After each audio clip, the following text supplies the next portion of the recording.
It's lunchtime at Growing Hunter Beef, our regional beef forum in partnership with Meat and Livestock Australia. And here from MLA is Sarah Strachan. Sarah gave a great presentation today telling people where they should be aiming for. What do Hunter Valley producers need to know?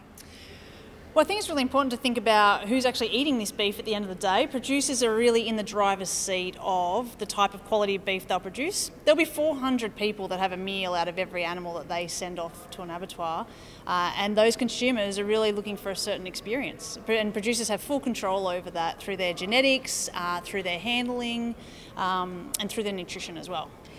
Consumers are aware these days. They want a certain level. They're prepared to pay more for the better quality meat. How do producers that we've got here in the Hunter get to those standards? Yeah, I think the key messages for the Hunter Valley producers are looking at feedback on how their animals are performing, and really the key traits I think will be around how do you improve marbling in these animals, and how do we manage certain times of the year when we can actually see what we call dark cutting occur, which means it fails our MSA requirements.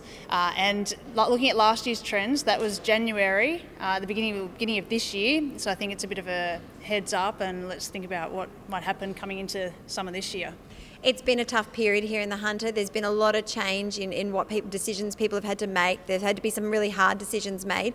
If people are looking at what to do next and how to recover when the rains do come, where should they be thinking, or what should they be aiming for?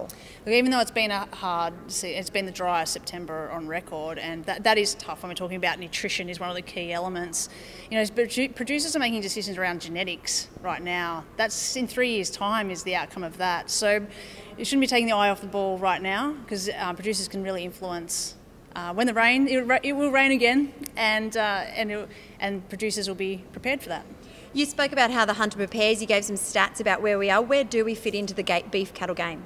Yeah, so when we look at grass-fed cattle across New South Wales, the average MSA index, if you like, so that's the measure of eating quality, is averaging around about 57, but the Hunter Valley is actually at 59, so it's actually above average for eating quality and doing a really great job. And currently, they've got about 4% non-compliance rate to our MSA requirements. Now that is really good, but as I said, it was 12% back in January, so I think we should be prepared for summer, and as it looks like it might be a bit of a drier summer, so really just thinking about some management techniques to combat that.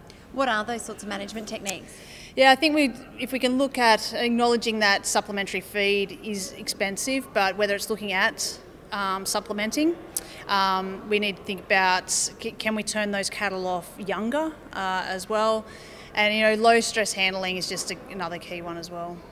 I guess to take that conversation beyond the producers here today, Hunter LLS loves working with Meat and Livestock Australia. We want to see our producers at the top of your 5-star chart. So in terms of partnerships, these sorts of days are really important, aren't they?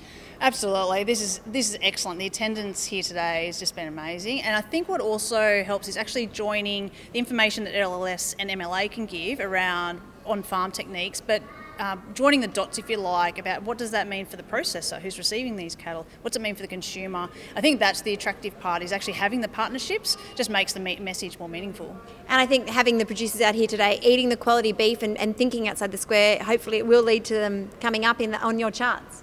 Yeah, absolutely. When we start to think about, you know, who is eating this piece of meat, what is the experience, because we've consistently told consumers will pay more for a better eating quality experience, and now through today sort of hearing about the key traits they could actually walk away from today and have a think about when they get home, how they're going to influence those traits. That's great, Sarah. Thanks for your time. Thank you.